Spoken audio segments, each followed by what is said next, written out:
Before I, male 40, married my wife, 33, we discussed everything in advance. It was silly stuff at first, how we squeeze toothpaste, which direction the toilet paper roll should face, that sort of thing. But as our relationship progressed, we talked about more serious stuff, how we would discipline our children, living wills, and what we would do if we knew we had a child with severe special needs. We decided that we didn't want to do that to a human, to bring them into the world to suffer. We were lucky enough that it wasn't ever something we had to deal with. I told my sister this because she's my best friend. She ran to our parents, saying that we were terrible people who would end a pregnancy that wouldn't give us a perfect child. I never said that. We had to spend days explaining that we knew what we could handle and what we could deal with. My parents weren't happy. Well, unfortunately, my sister, 36, did not have this talk with her husband. When she was pregnant with their second child, the doctor told them that the child would have many health issues. They prayed about it and went forward with the pregnancy. My niece is a preteen now, and my sister now has an ex-husband. The medical expenses drained all their savings, and he couldn't handle knowing that caring for his daughter would be something he had to do for the rest of her life. We just had Thanksgiving, and my sister's having a rough time. My niece is in diapers and will be for the rest of her life. My sister can't work because she would need special childcare, and no daycare would do that. Prescriptions are hundreds, if not thousands every month. My parents are helping her, but my dad has had to postpone his retirement to be able to give her money. My wife and I help with about $500 a month. It's not much, but it still puts a hole in our budget. My sister wants to move in with me, so my wife, who works from home, and my mother-in-law, who lives with us to help with our children, can help her with my niece. We don't have room for 3 more people. She's moving in the nephew too, or the budget to make our house accessible. So I told her that we're not responsible for her life choices. My parents say that I need to step up and help, or they'll give everything to my sister when they pass away. I told them that's a great idea. My family doesn't need or want their money, and they should set up a trust for her now. But I guess that wasn't the answer that they wanted, because everyone in the family is calling me an idiot for not taking care of my sister and niece. So I guess I'm asking if I am the idiot for not wanting to be in a situation I intentionally avoided. Not the idiot. Your niece isn't your responsibility. Your sister needs to talk to get your niece on disability and look into group homes if she hasn't already done so. This little girl will be too big to lift without help in a few years. Probably the best you can do is try and help look for resources to make her life easier. Expectations are too high. You're going above and beyond already. Your mother-in-law, who it seems isn't even related to your sister, isn't a free carer. His father had to postpone retirement now, and she expects OP's wife's mother to also sacrifice her own golden years for her daughter as well? Wow, there are plenty of state-based waiver services. She needs to look into those. Also, apparently, OP's wife working from home actually means she's available as a full-time caregiver. That's not how it works. Everyone in the family is calling me an idiot for not taking care of my sister and niece. OP, kudos to you for sending $6,000 a year to your sister to assist her in caring for your niece. Your sister is understandably exhausted, but the primary responsibility for the child falls on her and the child's father. He needs to step up financially and physically. And your sister really needs to look into a group home where her daughter can be cared for by skilled staff. She may have a paternal family who could be helping. It is outrageous for anyone to arbitrarily decide, unilaterally, that you and your wife and mother-in-law must take responsibility for your niece for the next 30+ years. OP, don't let yourself be guilted into damaging your family and finances. Your sister had moral and religious reasons for taking on this situation, and these are their responsibilities, her and her ex-husband's consequences to bear. It's entitled and arrogant to shove them onto you. Stand firm. My ex-husband's son, Caden, was born during our marriage, and I was in a vulnerable space, so it didn't make sense for me to leave.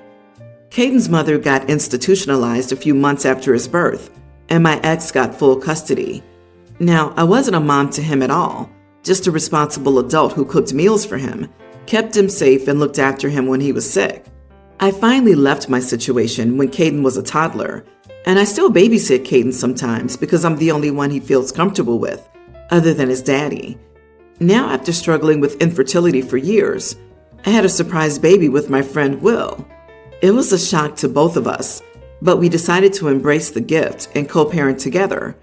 Will is my best friend, and his son, Aiden, kindergartner, is a doting big brother to my daughter, infant. The other day, I was babysitting Caden for a few hours when the kids, Caden and Aiden, got into a fight over my daughter. Caden told Aiden that my daughter was his sister and not Aiden's. I gently explained that even though he was not my daughter's big brother, he could be her buddy. He was inconsolable. I had to tell him that Aiden was indeed her big brother. My ex is furious with me for telling him that my daughter isn't his sister. He thinks that my comments were harsh and inappropriate for a child that young. I think that my comments were okay. I don't want to confuse a little boy and create expectations and disappointments down the line. Am I the idiot? Not the idiot. He isn't her brother. Set that boundary now. It's foolish for his father to say otherwise when that isn't the fact. Please don't allow him to lie to his son. But for God's sake, stop babysitting him. It's clear from your post that you have zero maternal feelings for this child. He should be with his family anyway. Ugh, I'm not sure I can declare a sentence here. You say that you weren't a mother, and yet you cared for this child the entire first few years of his life and still watch him occasionally. It seems to me that he considered you to be his mother, and so, by extension, he considers your daughter his sister. So you're telling him that he's not her brother was basically you telling him that he's not part of your family. I feel for that little boy. How confusing and heartbreaking for him at that age. It wasn't right for your ex to get furious at you, but I also don't think you properly considered your role in his child's life. The only way this child could have come up with this idea that the babysitter's baby was his sister is if dad was drilling that idea into his head. Many people are jumping all over OP and commenting that she has equal responsibility here. The dad is the one responsible here. OP is not to blame because she actually stepped up and tried to help the child. And people even paying attention to the fact that it sounds like he messed around on her, conceived a kid, and then seems to have expected her to be a mother figure? Gross. Exactly. It's funny how many people criticize OP for being a decent human being. She was in a vulnerable state where she couldn't leave a blatant cheater who fathered her child with another while married to her and then took the child home. She ensured the child did not starve or was neglected and even continued babysitting as needed. You may call me cold, but if I were in her position, I wouldn't consider Caden my son or provide parental affection. The child is innocent, but I'm not a friggin' saint. OP is not the idiot, and the ex is a massive gaping idiot. I can't believe he dared to even get mad at her. I'm male 29, have a girlfriend, Lily, 26. Lily and I have been dating for around 8 months. I have a daughter, Alice, pre-tween, whose mother is my ex-fiance, Rachel, female 29. Our relationship ended for multiple complicated reasons, which I won't get into. However, it mainly boiled down to us simply not being romantically compatible. Rachel and I are on good terms. We've had a few petty disagreements initially, but we've been able to co-parent well. Lily never had an issue with me being a single dad, and she interacts really well with Alice. However, recently I think Lily really overstepped and acted inappropriately. Last week, Alice's school had a fair. There were games, prizes, food, and music. Alice is in her school's dance club, which was doing a performance towards the end of the fair. I talked to Rachel about the event, and we agreed that I would take Alice to the fair, and Rachel would meet up with us at the event, and then take Alice back to her home. Lily insisted on accompanying me and Alice to the fair, and I didn't see a reason as to why she couldn't come along.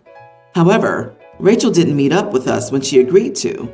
I tried to call her a few times, but she wasn't answering. Lily seemed a lot more annoyed about it than I was and went on about how Rachel shouldn't be late and needs to prioritize her time better. I told Lily she was just probably stuck in traffic or something and that it was no big deal. Rachel ended up being 2 hours late and didn't arrive until after the dance performance.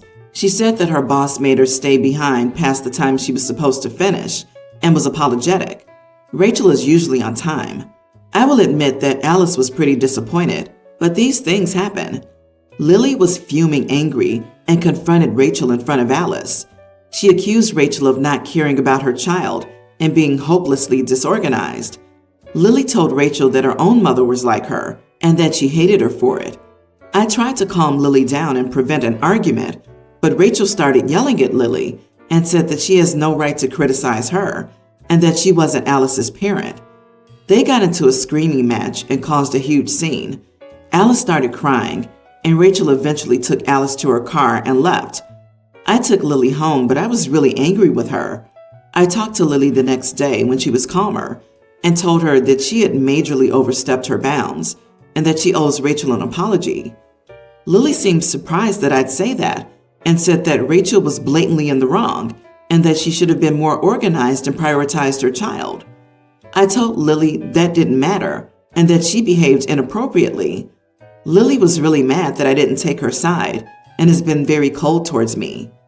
Even if your ex was hopelessly disorganized and a train wreck, it's not even remotely your girlfriend's place to point it out in front of her child. Frankly, if I were you, I'd be livid. It doesn't matter. Your girlfriend can talk to you in private, but you do not badmouth your co-parent in front of the child. This is hard enough on your daughter. She just made it harder and drove a wedge into your situation. I'd be telling her she needs to apologize or she can move on. Not the idiot. Not even close, dude. This is a nuclear level offense on your girlfriend's part, not a small misstep. Even if she was triggered because of some childhood issues, her reaction suggests that she's deeply unstable. The fact that she was surprised when you asked her to apologize is another terrible sign. She really doesn't see what she did wrong, and it was a doozy. Your child's emotional safety and your positive co-parenting relationship with your ex are your priorities here. Unfortunately, your girlfriend does not respect either one. If I'm honest, it's even boundary pushing to request to come to your child's school after only 8 months of dating. I will let this relationship go. If you don't, you'll look back and think of this incident as the siren you ignored. So, my ex-husband and I split about a year ago. He had been cheating for over half of the number of years we had been together, and I caught him in bed with a man and a woman. He was bi, but I divorced him soon after despite all the pleads, and we went our separate ways. I've tried to explain briefly, without outing him to my daughter, teen, why we're splitting. My intention was never to turn her away from her dad or make her hate him. We had originally stated that we would try to keep this brief and shelter our daughter from this harsh time as much as possible. Lately, she's been very hateful and disrespectful towards me, and for the longest, I couldn't understand why until she got into a fit and told me that I ruined her life and that if I had just kept my legs closed, she would still have her family back together. This shocked me. At first, I was angry, but then I was confused about where she got this information. I had asked her before, and she said that she wasn't going to talk to me when I was the one who ruined her life. So I called her father and asked him if he knew anything about this and if he had told anyone that I was the one who messed up. But he dismissed everything and said he had no clue where she had gotten that information from. Now, I was really confused and back to angry that she said this to me, but I chose to wait until I knew what was going on.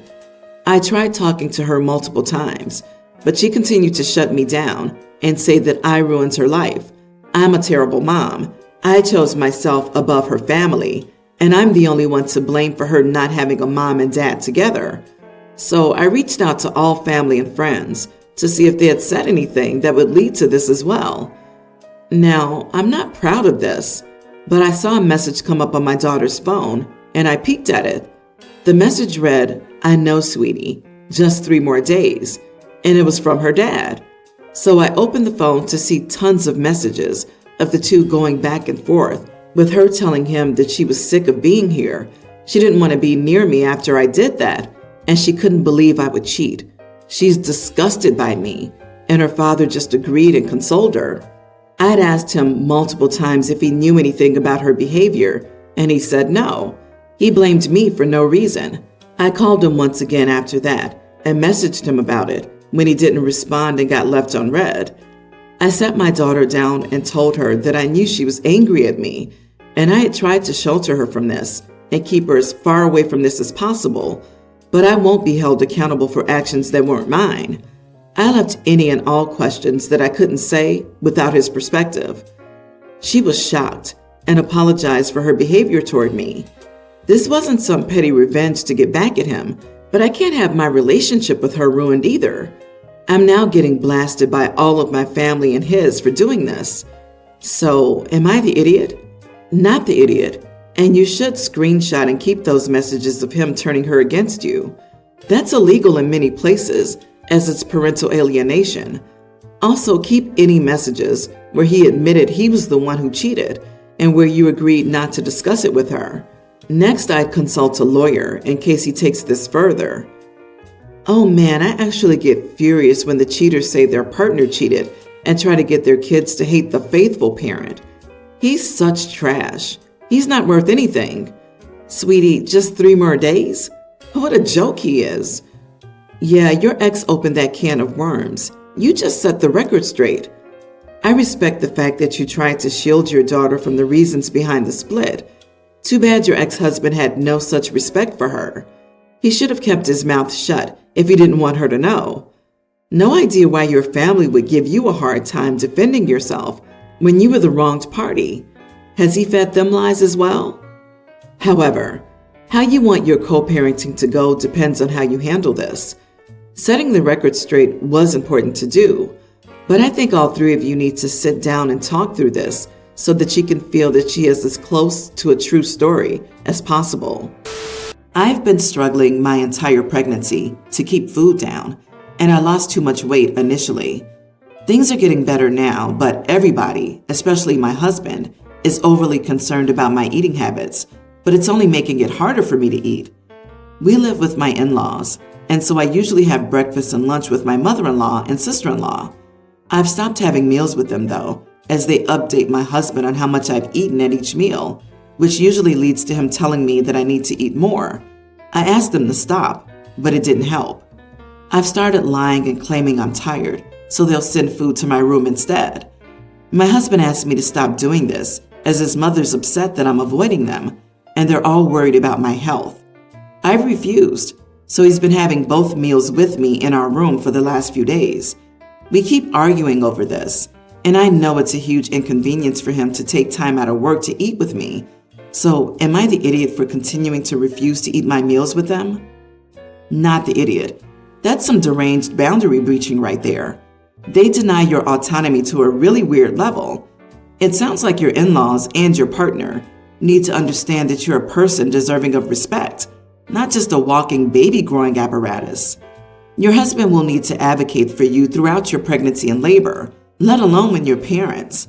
It sounds like he needs to correct his priorities.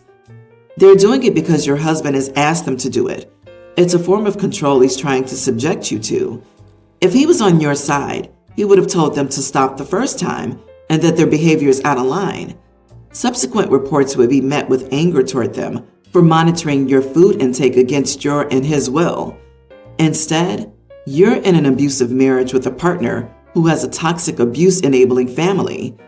If your family are good people, or if you have a supportive friend, stay with them while you decide if you want to stay in this marriage. You're already lying and hiding in your bedroom to avoid this conflict. If you don't feel safe in your home, it's time to get out and get away.